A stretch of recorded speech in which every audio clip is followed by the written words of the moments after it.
오늘 말씀의 제목은 주님이 하신 일들입니다. 주님이 하신 일들. 본문에 보니까 우리 주님이 대표적으로 하신 일들이 몇 가지가 다 나오는데요. 오늘은 주로 고친 일들이 많이 나오죠. 하지만 주님이 이 세상에서 공생의 기간 동안 하신 일을 세 가지로 대부분 우리는 말할 수가 있죠. 가르치시다. 그 다음에 고치시다. 그 다음에 전파하시다. 오늘 짧지만 세 가지가 다 나옵니다, 사실은. 하지만 주로 이제 고치신 사역의 위주로 되어 있어요. 치유 사역. 사실은 말씀은 누구든지 가르칠 수 있는 것처럼 느껴집니다. 근데 고치는 건요, 아무나 할 수가 없잖아요. 그러다 보니 고치는 부분, 치유하신 부분, 병을 낫게 하고 귀신을 쫓아내는 이런 것들은 아주 크게 기억이 남게 돼 있어요. 그리고 누가가 누굽니까? 의사입니다, 직업이. 의사다 보니까 병자에 대한 관심이 유달리 좋습니다. 그러다 보니 그런 부분들을 좀 더 잘 부각시켜서 표현해 주고 있습니다. 35절 말씀 보면 예수께서 꾸짖어 이르시되 잠잠하고 그 사람에게서 나오라 하시니 귀신이 그 사람을 무리 중에서 넘어뜨리고 나오되 그 사람은 상하지 아니한지라. 이제 귀신 얘기가 나오죠. 귀신 때문에 붙잡혀서 제정신이 아닌 사람이 있죠. 또 마음의 병, 심각한 상을 당했다든지 이런 우울증이나 이런 것 때문에 생긴 사람도 있고요. 그걸 프로이드나 정신분석 학자들은 정신병이다 이렇게 보는 사람도 있습니다만은 귀신 때문에 생긴 병도 있고요. 또 몸이 약해서 생긴 병도 있고 그렇습니다. 그리고 영적으로 이렇게 그런 것들, 육체적으로 생긴 병들도 있는데 오늘 본문에서는 주님께서는 이제 원인을 알 수 있는 병도 있고 알 수 없는 병도 있고 이제 어쨌든 주님은 하나님의 아들이시기 때문에 예수님께서는 이 문제를 잘 어떻게 효과적으로 해결하시는데 모두 다 어떻게 해결하시는지 비슷하게 나옵니다. 사실 주님만이 귀신을 쫓아낼까요? 맞습니다. 성경에 근거하면 주님만이 귀신을 쫓아내는 거예요. 성경만이. 그러나 나중에 보면 이제 사도행전에 보면 베드로도 그런 비슷한 게 있고 사도 바울도 하는 흔적이 있긴 있습니다만 일단 누가복음에 충실할 것 같으면 주님만이 귀신을 쫓아내고 있습니다. 왜냐하면 다른 사람들은 병은 고치긴 하고 그는 알 수 있을지 몰라도 귀신을 쫓아내는 거 축귀라 그러죠. 옛날에 쉽진 않은 얘기. 33절, 34절을 먼저 보시면 33절에 회당에 더러운 귀신 들린 사람이 있었는데 귀신도 아마 이 표현을 보면 깨끗한 귀신도 있나 봐요. 더러운 귀신. 한 지저분하게 놀고 이게 더러운 거 칠하고 다니는 그런 귀신들. 세상, 왜냐면 귀신들이 집안에 잘 있나요? 귀신들이 대부분 바깥에 돌아다니다 보면 더러워지기 마련이에요, 사실은. 그래서 그런 표현을 했을 겁니다. 귀신 들린 사람이 있어 크게 소리 지르되 나사렛 예수여 우리가 당신과 무슨 상관이 있나이까? 우리를 멸하러 왔나이까? 저를 멸망시키러 왔나이까? 라고 하소연하는 거예요. 나는 당신 누군 줄 아노니 하나님의 거룩한 자이십니다. 이렇게 귀신은 하나님 아들 알아보는 거예요. 그러니까 영이 어두운 사람은 이걸 몰라보지만 영은 밝은 귀신은 이건 안다는 거죠.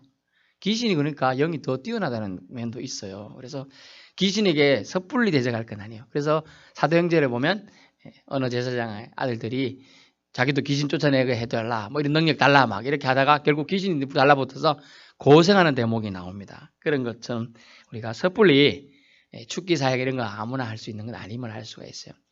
목사님들 사이에서도 특별한 능력과 은총을 받은 사람만이 할 수 있는 것이 아무 목사를 할 수 있는 건 아님을 본문을 통해서도 알 수 있어요. 이렇게 축기 사역을 한 예수님 제외하고 12제자 중에 11명이지만 또 한 명이 나중에 추가하니까 12명 중에 그렇게 많이 한 사람이 많지가 않아요. 베드로, 그 다음에 이제 베드로 외에는 거의 언급된 부분이 사실 없어요. 축기 사역을 한 사람 자체가. 그리고 이제 물론 표현이 안 됐습니다만 우리나라에는 일제시대 때 활동하던 분들이 가끔 그런 흔적들이 있긴 합니다. 축기, 즉 귀신을 쫓아내는 것은 방법이 오늘 예수님 하신 방법은 35절과 39절에 가면 말씀으로만 했어요. 말씀으로. 35절 잠잠하고 그 사람에게서 나오라 하시니 귀신이 그 사람 무리 중에 넘어뜨리고 나온다. 돼 있고 39절 예수께서 가까이서도 열병을 꾸짖으신데 병이 떠나다. 이 열병도 원래 열병은 이제 오늘날 말하면 몸살 같은 건데 아주 심각한 홍열 뭐 이렇게 해가지고 잘못 열이 높으면 죽는 병인 것 같아요. 이제 그런 병인데 그런 맥락에서 볼 것 같으면 꾸짖은다. 그러니까 병을 의인화. 옛날에 우리 초등학교 다닐 때나 학교에서 뭐 이렇게 공부를 좀 하신 분들은 알겠지만 직유법, 언유법 뭐 이런 것처럼 우리가 비는 빈데 비가 참 사람처럼 날씬하다 이런 표현하면 이제 그런 표현 뭐뭐처럼 가면 직유법처럼 표현이 되는 것처럼 오늘 일일이 시몬 장모가 열병을 앓았다. 성경에 또 이렇게 장모란 단어 잘 안 나옵니다. 그러니까 베드로가 결혼했다는 사실을 알 수가 있어요. 이걸로 유추해서 장모란 단어가 나오니까요. 보통은 자기 존경하는 사람이 오거나 정말 친한 사람이 오면 어떡하죠? 일어나서요. 이제 대접을 하잖아요. 보통 사람은 조금 아파서는 그죠? 너무나 아프니까 일어나지는 못하는 거예요. 중한 열병을 앓고 있는지라 사람들이 그를 위해 사람들이 또 얼마나 그게 좋았든지 사람들이 예수님께 이 사람 정말 시몬의 장모가 아픈데 좀 낫게 해달라. 우리를 잘생겼다. 뭐 이런 말은 없는데 그랬던 것 같아요. 인품이 좋지 않고서야 아이고 잘 됐다. 꼬방시다. 하고 말지. 고쳐달라고 야구하니까 아마 좋은 덕성이 좋았지 않느냐, 인품이 좋았지 않느냐 추측해 볼 수 있습니다.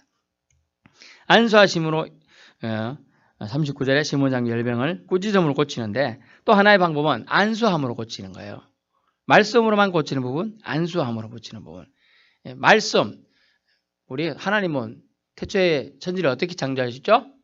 말씀으로 창조하셨죠. 그럼 말씀으로 예수님이 할 수 없어서 말씀 안 하고 이 사람은 또 안수하셨을까요? 그런 걸 또 의문이 가지지 않습니까? 40절에 보세요. 해질무렵에 사람들이 온갖 병자를 데리고 나오니 예수께서 일일이 그 위에 손을 얹으사 이렇게 돼 있잖아요. 안수했다는 거예요. 이 꽃이 이쁘구나 이렇게 만져줬다는 거예요. 만지면서 기도했다. 꽃아 죽어가는데 살아나라 뭐 이렇게 했다는 거예요.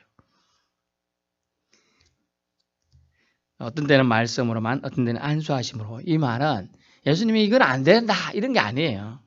때에 맞게 예수님은 하나님의 권능을 어떤 때는 말씀으로 어떤 때는 직접 안수하시면 하셨다 이렇게 이해하시는 게 좋을 것 같습니다. 두 번째는 뭐냐면 첫 번째는 주님이 하신 일에 귀신을 쫓아냈죠. 두 번째는 주님이 능력 행하는 비결이 어디 있느냐 이걸 알아야 될 것 같아요. 그 비결을 알면 우리도 능력 행하는 자 안에서 살 수 있으니까요. 그래서 우리도 능력을 행할 수 있다는 겁니다. 어디냐 하면 42절에 정말 짧게 언급되는데 이 부분이 중요해요. 그래서 성경은 1.1핵도 빠지거나 빼지서는 안 돼요. 그래서 뭐 성경학자들이 빼먹었다 뭐 이런 오류하고 빼먹은 거는 좀 달라요. 왜냐면 오류는 해석상의 오류도 있을 수 있고 또 이렇게 그 당시 배경상의 오류도 있을 수 있지만은 디모데후서 3장의 근감이 뭐라고 합니까? 모든 성경 하나님의 감동으로 된 것으로 되어 있단 말이에요. 그러면 그 부분이 그 자리에 있어야 될 이유가 있는 거예요. 최근에도 말씀드렸지만 우리가 지금 읽고 있는 성경책은 개역 개정판이에요. 근데 원래 원어는 이 단어가 아니지만 번역하면서 우리는 한국어로 하면 잠깐 바뀌었죠. 그런 건 이제 오류가 있을 수 있는 거지. 원래는 그렇지 않다는 걸 알고 있어야 된다는 거예요. 그래서 성경을 한 개만 보지 말고 이렇게 개역 개정판 보시면 영어도 보시고 영어 못 보시면 뭐 일본어 아시는 분 일본어 보시고 가끔 그래 보는 게 비교 성경 그리고 요즘엔 대조 성경이 나와요. 그걸 같이 보셔야 오류에서 벗어날 수 있다는 걸 알 수 있어요. 근데 그 부분에 보니까 40절에 보니까 주님의 능력 행한 비결들이 나오는데 어디에 나오냐 42절에 이제 근거해죠. 날이 밝으면 예수께서 나오사 한적한 곳에 가시니 이 부분이에요. 한적한 곳에 가야 한다. 이해되시는 분이 있겠지만 왜 갔을까입니까? 왜 갔어요? 1번 기도하시러 맞아요. 2번 쉬러 가고 두 가지 중에 한 가지겠죠. 무조건 기도하시러 갔을 가능성이 높죠. 예수님의 능력의 공급 원칙은 하나님이 주체였어요. 하나님한테 뜻을 공급받아서 그 뜻을 전하는 게 주님의 목적이에요. 이 땅에 오신 것도 하나님의 뜻을 세우시기 위해 오셨거든요. 그렇기 때문에 하나님 뜻을 세우기 위해서는 하나님의 뜻이 어떤가를 정확하게 알기 위해서 기도하러 가셨습니다. 그리고 그 기도함을 통하여 하나님에게서 능력을 직접 공급받았어요.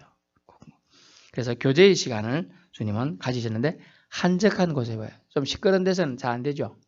여러분 생각해 보세요. 시끄러운 데서 정신이 산란스럽지 않아요? 우리가 아무리 손주들을 좋아하고 자녀들을 좋아해도 우리 앞에서 막 시끄럽게 떠들면 정신이 하나도 없어요. 혼이 빠져나간다는 소리 하잖아요. 정신이 없어, 정신이. 그러면 애들 아예 차라리 가버리고 나면 아유 이제 좀 살겠다 그렇게 되는 거예요. 그런 것처럼 예수님도 사람들에게 한창 둘러서 있고 나가기만 나가면 막 사람 따라다니니까 정신이 없는 거예요. 정신이. 어디서 이렇게 가고 있는데 누가 옷깃 만지면서 고쳐주십시오. 또 누가 땡기면서 저 병자 아픕니다. 같이 가주십시오. 뭐 이렇게 하고 또 한 명 가면 예수님 우리에게 가르침을 주십시오. 뭐 이러니까 정신이 없어요. 예수님도. 그런데 그걸 다 감당하기에는 능력이 부족한 거죠. 왜 하나님의 아들이 능력이 부족하냐 그렇게 생각하지 마시고 인간의 옷을 입고 있기 때문에 한계는 있다는 거예요. 한계. 그래서 하나님께 공급받기 위해 기도하러 가시고 그 기도할 공간을 한적한 곳을 개인적인 공간을 꼭 가지셨다는 거예요. 그래서 우리도 주님도 이러셨는데 그래서 빌 하이버슨 목사님은 너무 바빠서 기도합니다. 이런 책을 썼어요. 너무 바쁘니까 자기가 오늘 하루 일정을 어떤 사람 알잖아요. 내일 아침부터 몇 시부터 쫙 스케줄 꽉 잡고 꽉 찬 사람 많잖아요. 그럴수록 더 일찍 일어나서 새벽 기도하고 더 기도하고 나간다는 거예요. 어느 목사님이 정말 대단하시. 저는 그러면 정말 못할 것 같은데 만약 집회가 한 6시간 있다 이러면 6시간을 기도하고 가야 된다는 거야. 1시간도 힘들잖아요. 근데 6시간 기도해야 6시간 집회를 끌고 갈 수 있다. 정말 동기부여가 됩니다. 저한테도. 어쨌든 성도의 능력의 근원도 예수님처럼 하나님이 되어야 된다는 거예요. 하나님이. 밥이 우리 육신의 영양의 공급은 됩니다. 영은 기도해야 된다는 거죠. 기도로 기도하면 하나님은 뭘로 응답하시오? 환상을 열어주시고 가르쳐주시는 게 아니에요. 요즘에는. 정확하게 말하면 말씀을 가르쳐주시죠. 말씀을 생각나게 하시든지 말씀을 여러분이 폈을 때 알려주시든지 또 펴지도록 하든지 아니면 누군가를 통하여 말을 들려주든지 메시지로 그런 방법들로 알려주시는 겁니다. 그래서 주님과의 개인적인 만남의 시간을 예수님도 하나님 아버지랑 갖기 위해서 하셨다는 거. 개인적으로 만드셨다는 거. 그래서 개인 시간 필요해요. 여기 계신 분은 바쁘시더라도 하루에 최소 3분이라도 주님과의 개인적인 시간을 가져야 돼요. 기도했어요. 기도는 1시간 했어요. 그냥 가면 안 돼요. 주님 말씀을 들을 1, 2분, 2, 3분은 꼭 조용히 표현 제가 아무 생각 없다 말하는데 자기 생각을 배제한다는 뜻이에요. 자기의 생각을 배제하고 하나님 앞에 무릎 꿇고 앉든지 조용히 앉아있든지 허리가 아프면 기대해서라도 이렇게 계셔보는 거예요. 2, 3분이라도. 막 안 하면 뭔가 안 한 것 같은 그런 느낌이 들죠. 처음엔 그래요. 근데 그렇게 앉아있고 기대해보고 있어요. 그러면요. 조금 있으면 하나님이 세미하게 말씀해 주시는 소리가 들립니다. 그 세미한 소리를 들어야 믿음 생활이 기쁘고 행복하고요. 에너지 넘치게 내가 믿음 생활하는 게 헛게 아닌구나 이걸 알 수가 있어요. 너무 분주하게 살면요. 내가 왜 이리 살지? 이런 생각밖에 안 들어요. 그러니까 주님과의 개인적인 만남을 다시 가져보는 게 예수님처럼 한적한 곳을 찾는 그런 공간 우리들 다 주변에 있어요. 찾아보시면 있으니까 활용해 보시고 주님을 더욱 사랑하고 만나는 계획이 되시기 바랍니다. 세 번째 마지막 주님의 궁극적인 목표가 중요해요. 주님은 그러면 이 땅에 왜 오셨습니까? 맞습니다. 바로 그겁니다. 예수님이 왜 병자들을 고쳐줍니까? 바로 이 복음 전파를 위해서 고쳐줬고요. 왜 가르치셨습니까? 하나님 나를 알려주고 복음 전파하기 위해서 가르쳐주는 거예요. 43절 보세요. 예수께서 이르시되 내가 다른 동네들에서도 하나님 나라의 복음을 전하여야 하리니 나는 이 일을 위해 그때 보내심을 받았다. 주님도 예수님도 우리는 지금 다 주님이죠. 예수님이 하나님과 아니까. 예수님도 아버지 하나님께 순종해서 보내심을 받았는데 이유가 뭐냐? 복음을 전하라고 보낸 거예요. 복음이 뭐냐? 더 메시아 입장에서 보면 메시아를 믿음을 통하여 구원을 받는다는 거고 메시아를 믿어야지만 제사를 받는다는 거고 그것이 복음인데 세상 사람들이 지금 이해 못하잖아요. 아직은 메시아인지 모르니까. 그 사람들 입장에서는 하나님 나라가 곧 지금 임했다. 곧 임박했다. 그런데 그 임박한 걸 받아들이려면 너희 심령이 회개해야 된다. 이게 복음이에요. 너희들 죄 있어. 죄 있다니까? 그 말해주는 걸 사람들은 잘 받아들이지 않아요. 또는 무시해요. 또는 내가 무슨 죄가 있어. 말 되는 소리야. 나 지금까지 한 번도 도로 길 건너도 한 번도 빨간불에 그건 건너간 적 없어. 그렇게 얘기한단 말이에요. 근데 하나님은 너 죄 있다 라고 말해요. 그거 말하라고 예수님 보내신 거예요. 그 죄 있다, 너 죄 있다는 말을 나는 네가 어제 한 일을 알고 있다. 그 알고 있다 말을 딱 들었을 때 찔리는 사람은 회개의 영이 있는 거예요. 임한 거예요. 그런데 무덤덤해. 양심이 화인 맞았다는 말이 그거예요. 무덤덤하고 오히려 강팍해지는 거예요. 오히려 그런 말 들으면 막 죽이려고 하는 거예요. 사람들이 막 그렇게 나오는 거예요. 그래서 주님 궁극적인 목표는 42절입니다. 무리가 찾다가 만나서 자기들에게 떠나가시지 못하게 만류하는데 그 이유가 이익이 되고 의사처럼 자신을 돌보는 사람으로 있어주기를 바라는 거죠. 사람들. 순간적인 기쁨, 자기 만족을 위해서 예수님이 계속 자기 주변에 있기를 원하는 게 사람들 뜻이었어요. 그런 것도 충족시키는 게 하나님의 또 사랑이 방포해내기도 합니다만은 궁극적인 것은 하나님 나라의 복음을 전하는 것이 예수님이 오신 이유라는 거예요. 그래서 어떻게 했습니까? 예수님이 이 땅에 오신 최종 목적을 예수님은 기억하셨어요. 그래서 그 머무르는 것을 만류하지만 뿌리치고 내가 다른 동네에 가서도 복음을 전해야 되니까 너희와 같이 있을 수 없구나 라고 말하고 있는 겁니다. 44절에 갈릴리 여러 회당에서 전도하시더라 라고 표현되어 있습니다. 그렇습니다. 전도, 주님이 전도에 대한 하나님의 뜻을 전하기 위한 이 걸음들이 제자들이 다 보았잖아요. 3년 반 동안. 그때는 이해 못했어요. 그냥 이 정도만 해도 충분한데 오늘 저희가 생각하면 비토선만 해도 충분한데 뭔 진주지요, 뭐 사천지요, 대한민국, 다른 나라까지 심지어 선교, 중국, 일본, 아프리카 뭐 이렇게까지 생각하면 사람들은 뭘 복잡하냐 뭐 이렇게 생각해요. 근데 하나님 뜻은 지난번에 말씀드렸지만 지구가 점도 안 된다니까요. 하나님 그 관점에는 그렇게 생각한다면 우리의 좁은 식견은 벗어버리고 깰 필요성이 있다는 걸 말 수가 있습니다. 그래서 우리가 어떤 일을 함에 있어서도 이 복음 전파의 핵심을 놓치지 말아야 돼요. 예수님이 끝까지 마지막 때까지 그 사명을 위해서 예수님은 자신을 감추셨죠. 계속 감추셨다고 본문에 나오죠.